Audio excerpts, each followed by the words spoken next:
Le voyage de Nord, conte norvégien. En des temps très lointains, certaines tribus de peuples asiatiques décidèrent de conquérir de nouveaux territoires, et elles marchèrent vers l'Occident. L'une de ces tribus, commandée par Thor, un guerrier très valeureux, vénéré comme un dieu par ses compagnons, atteignit les régions nordiques du continent, qui devait plus tard s'appeler Europe.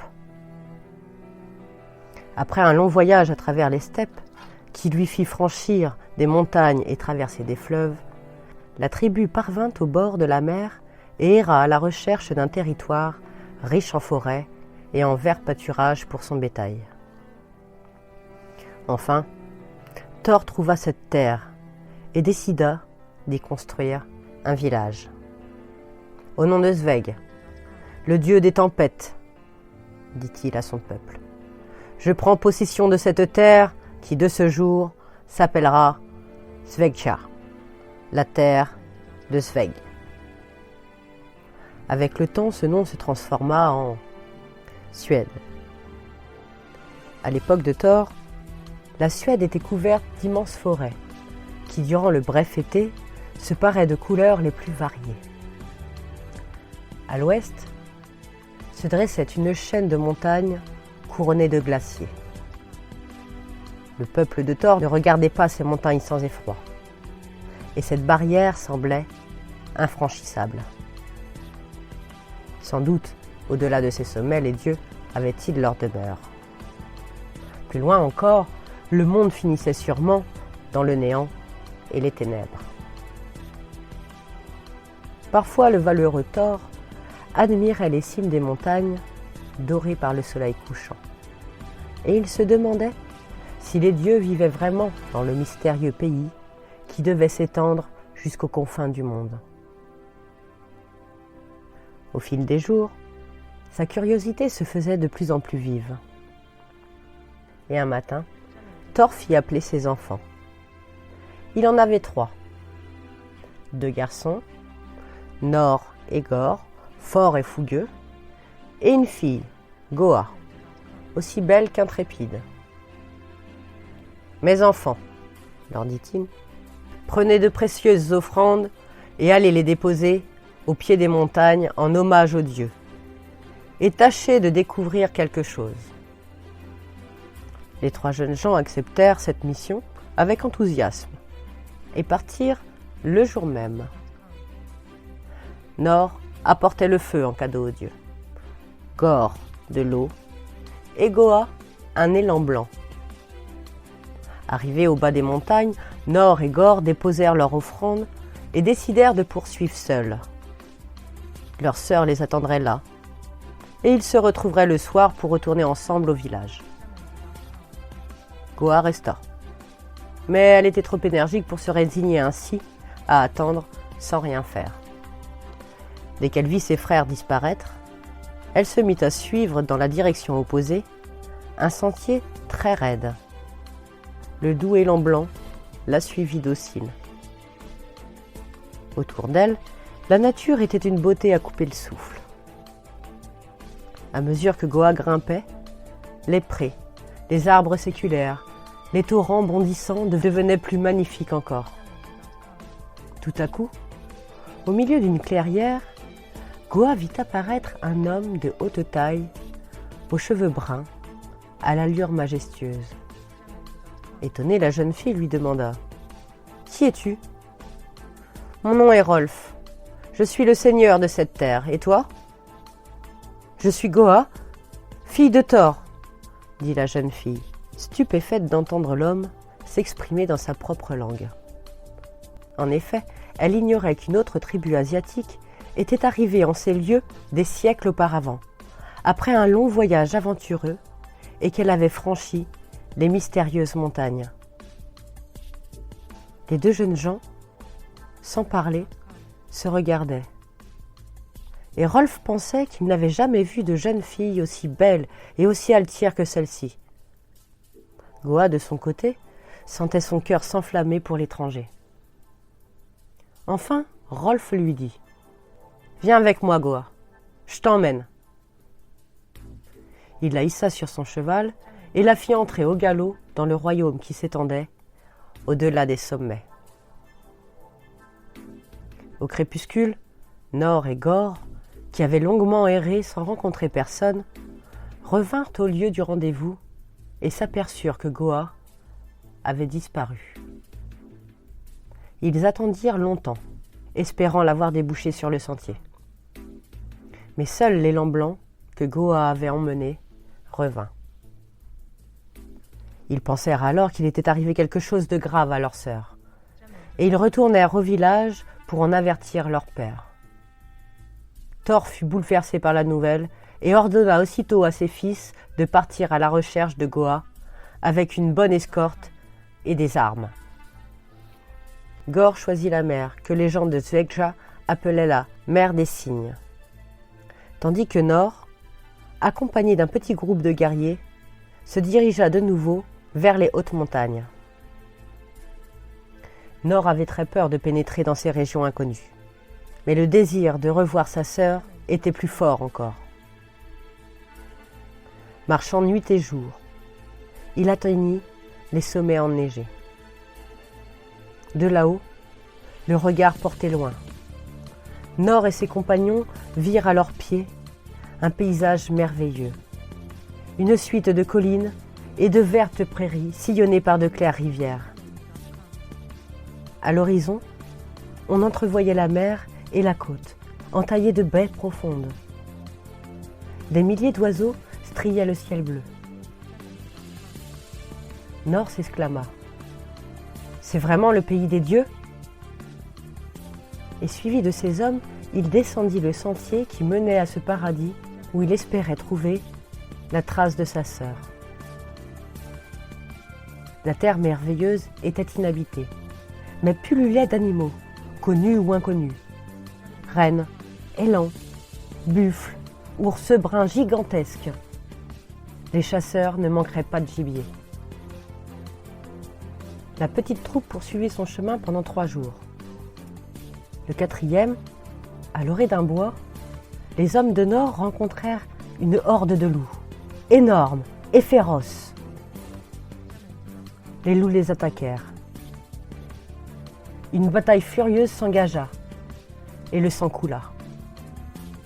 Les bêtes fauves affluaient de toutes parts et chargeaient sans cesse. Le chef de la meute, dans un grand bond, réussit à saisir Nor à la gorge. Le jeune homme tomba, pantelant sous le choc de la bête en furie.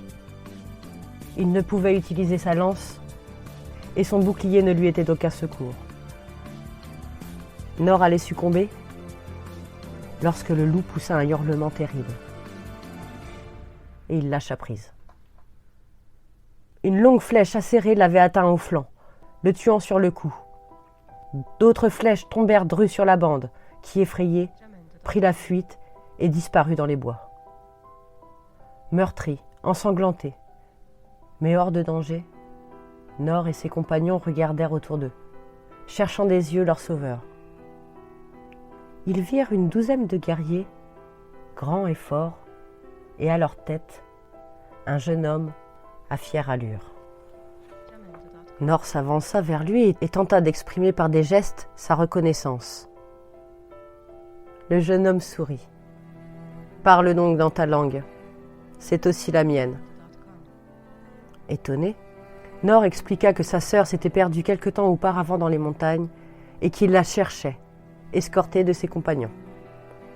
« Je m'appelle Rolf, » déclara le jeune homme, « et je suis le seigneur de ces terres, conquises il y a des siècles par mes ancêtres. Si tu veux me suivre, je serai heureux de t'offrir l'hospitalité, ainsi qu'à tes hommes. » La maison de Rolf était vaste et très belle. Sur une table magnifiquement dressée se trouvait une grande quantité de mets exquis. Après s'être restauré, Nor parla de nouveau de ce qui l'avait conduit au-delà des montagnes. À certains détails, Rolf comprit que la jeune fille disparue était son épouse. Il ordonna à ses serviteurs « Allez dire à la reine de me rejoindre ici. » Un instant après, arriva Goa. Elle portait de somptueux vêtements et était couverte de bijoux. Lorsqu'il la vit, Nor poussa un cri de surprise et de joie. « Nor, ta sœur est maintenant ma femme et la reine de mon peuple, » dit Rolf. « Elle est heureuse ici et j'espère qu'elle ne voudra pas m'abandonner à présent. » Mais il suffisait à Nor de savoir sa sœur en vie et heureuse. Il ne désirait pas l'arracher à Rolf et à son nouveau peuple. Pour fêter l'heureux dénouement du voyage, de grands banquets et des jeux furent organisés. Puis Nor prit le chemin du retour. Parvenu dans son village, le jeune homme courut chez son père et le pria de rassembler la tribu. Devant l'assemblée au complet, il fit le récit de ses aventures. La nouvelle étonna beaucoup. Comment au-delà des montagnes vivait un peuple fort et généreux dont Goa était devenue la reine. Thor se déclara pour sa part très satisfait de ce qui était arrivé à sa fille et voulut aussitôt nouer des liens d'amitié avec Rolf et ses sujets. Et c'est ainsi que commencèrent des voyages de part et d'autre des montagnes pour échanger des cadeaux et faire du commerce. Une solide amitié se noua rapidement entre les deux peuples. La tribu de Thor baptisa la terre de Rolf du nom de Norvég, qui signifie terre du voyage de Nord, et qui a donné Norvège. Et Gor, l'autre frère, partit par la mer à la recherche de sa sœur. Qu'était-il devenu ? Gor ne revint plus dans son pays. Et voici pourquoi. Pendant des jours et des jours, il avait navigué sur son grand bateau, luttant contre de terribles tempêtes, se désespérant lorsque le vent tombait. Reverrait-il jamais la terre ? Enfin, un matin, l'embarcation mit le cap sur une île qui faisait partie d'un vaste archipel. À la lumière d'une fantastique aurore, les marins virent une grande étendue d'îles, si nombreuses et si rapprochées qu'elles semblaient un troupeau de moutons. Et c'est pour cela qu'ils les appelèrent Féroé, qui signifie justement troupeau de moutons. Les îles Féroé étaient habitées par un peuple aimable mais assez rustre. Quand le grand navire accosta et qu'ils virent descendre Gor, grand et fort, ils lui donnèrent immédiatement le nom de Viking, qui dans leur langue signifiait « roi étranger ».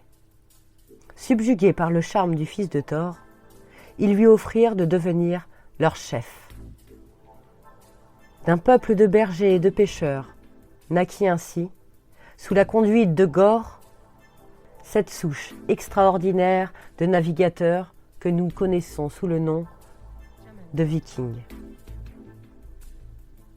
Non loin de la mer, le jeune roi voulut fonder une ville, qu'il appela Tórshavn, en hommage à son père Thor. Dès qu'il eut organisé son nouveau royaume, Gor envoya à son père un messager chargé de lui raconter ses aventures. Thor, vieux et fatigué, en fut très satisfait. Il appela ses scribes et leur dit « Prenez vos tablettes et vos stylets, et inscrivez que moi, Thor, père de Nor, Gor et Goa, je suis fier de mes enfants qui ont accompli des prouesses. Nor a donné son nom à un pays, Goa est devenue la reine d'un peuple ami. Et Gor a découvert un archipel dont il est devenu le roi, fondant une nouvelle ville qui porte mon nom. Ils resteront dans l'histoire et notre famille en sera à jamais honorée. » Et il en fut ainsi. Merci de m'avoir écouté. Les histoires lues par unlivreunjeu.fr À bientôt pour une nouvelle histoire.